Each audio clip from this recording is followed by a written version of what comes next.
Hi guys, welcome back. And if you've not been here before, I think you're probably assuming, is the scalp ill?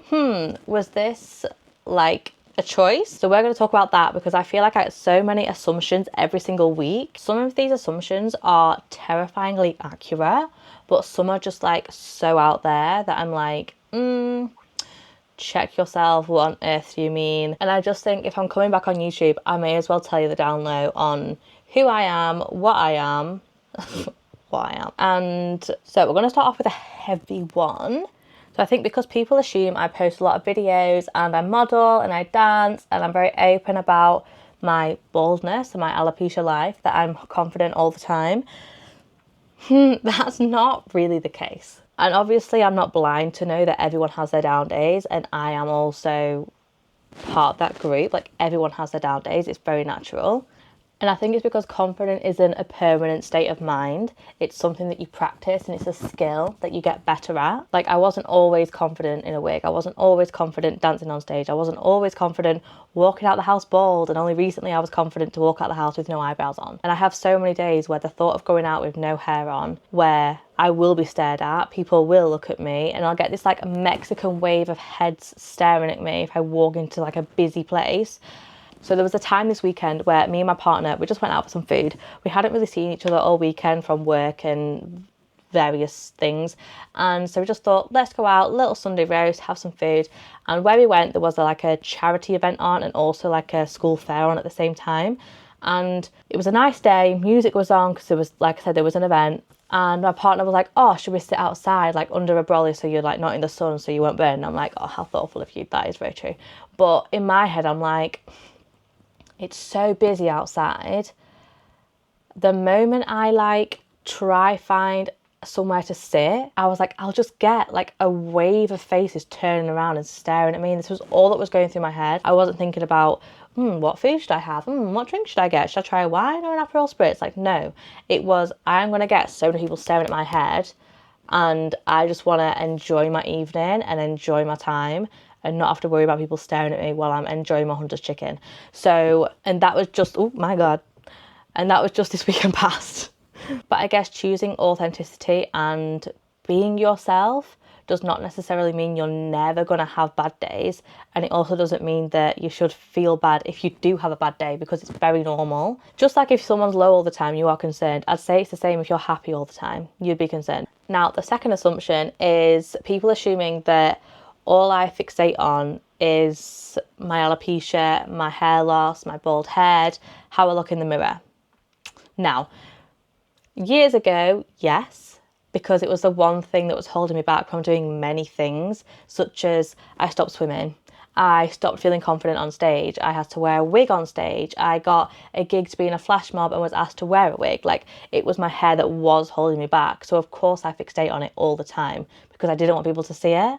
But now I fixate on it in a different reason, to show more awareness and to show people that you can be yourself and love yourself the way you are. And maybe things happen for a reason. I think it's vital to know that you can choose who you want to be. And who I wanted to be, I couldn't become until I accepted my hair loss and accepted my alopecia with what was going on. So I'd say in the past that assumption was correct of me. That's kind of all I thought about. But now I don't, like, I forget that I'm bald. Within my performing world, every Halloween I get Halloween gigs that come in and I absolutely adore doing them. Oh, I don't know what I'm doing. But this particular gig, we had to go through Piccadilly train station to get on a different train, and yeah, it was great. But I was like, why are so many people staring at me? And I was just getting my coffee, my Caffeinero, coconut milk, latte, that's my order, and like making my way to my platform. And I was just like, why is everyone staring at me? Like, I'm just a girl with a coffee. What's wrong? Like, have I gone the wrong way? Like, what? And I was like, oh my God, I'm bald. I honestly forget all the time. And I think it's a very humbling position for me to forget that I'm bald. And I know that many people would dream of that, like dream to forget that like their hair's falling out, or dream to forget that they have acne, or dream to forget that they're not feeling their confident self that day. But honestly, I forget why people stare. And then I catch a reflection and I'm like, oh yeah, scalps on show. So I'd say that assumption of me is wrong. I don't really think about my hair loss, not anymore anyway. Okay, I don't normally do blush, so please in the comments say, have I done it right? Like, I've used Made by Mitchell, but I'm scared of putting way too much on because she had brow blindness in the past and like she doesn't want blush blindness. So I'm like, this is a lot for me. Like, is it even on? Let's put a bit more on, see what happens. Oh my God. Okay. As I figure this out, we're going to talk about assumption number 3. Yeah? We'll see. I was basically told on a shoot that I suit oranges with my skin tone. So we got like an orange based blush. We're just trying it out. Anyway, assumption number 3 is that I am this like fitness machine that runs all the time, that's in the gym every night and, you know, loves to dance. Oh my God, am I going to end up in therapy right now? So in terms of the fitness, I'd say that I have... Ooh! Okay. Sorry, I'm like catching a glance. I'm like, oh, I kind of like it. Okay. Anyway, in terms of fitness, I feel like I've definitely started to enjoy running more than the gym because I love my own space. And I think it also comes back to the point that no one's staring at me.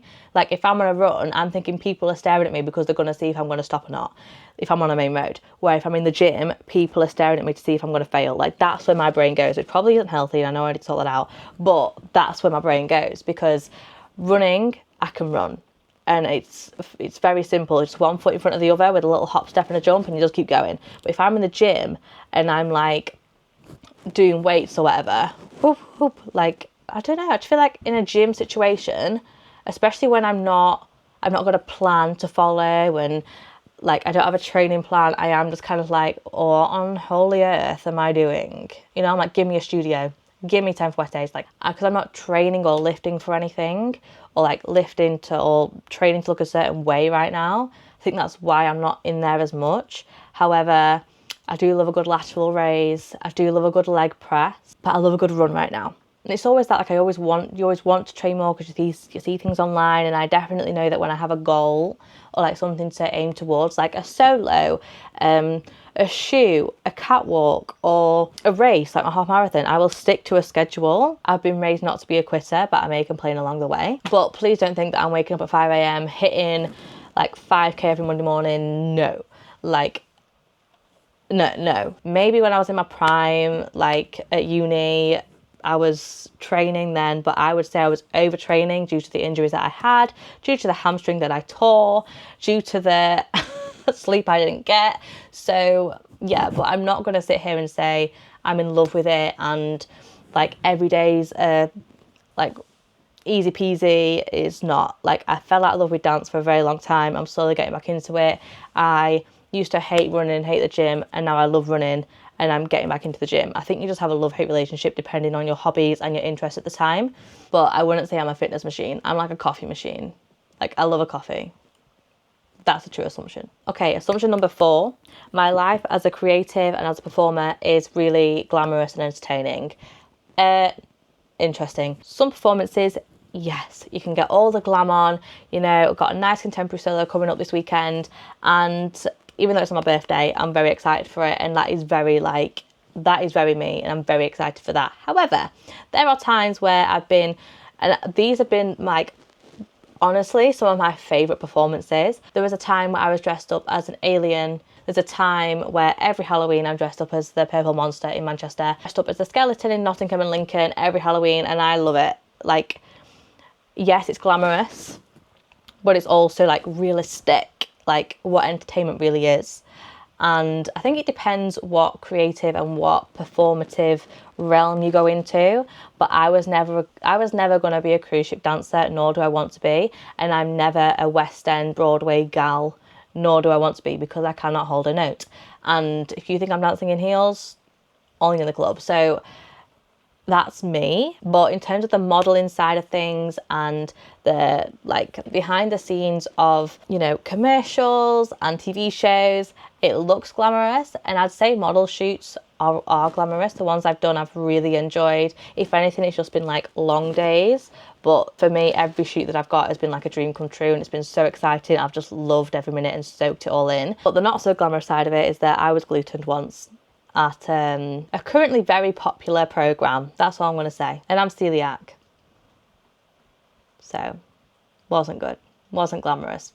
Threw up in a bin in front of the in front of the big actors. Yeah, it was not glamorous. Okay, assumption number 5. While I powder my nose. So I do want to finish on this one because social media has like curated this highlight reel to the point that you only see someone's highlight moments, that you don't really see their failures. For me, all honesty, I'm in my 20s, I'm navigating new things like bills, career changes, friend changes, family changes. As a whole, like every week is different. Where when I was 16, 10 years on, I didn't think I'd be here.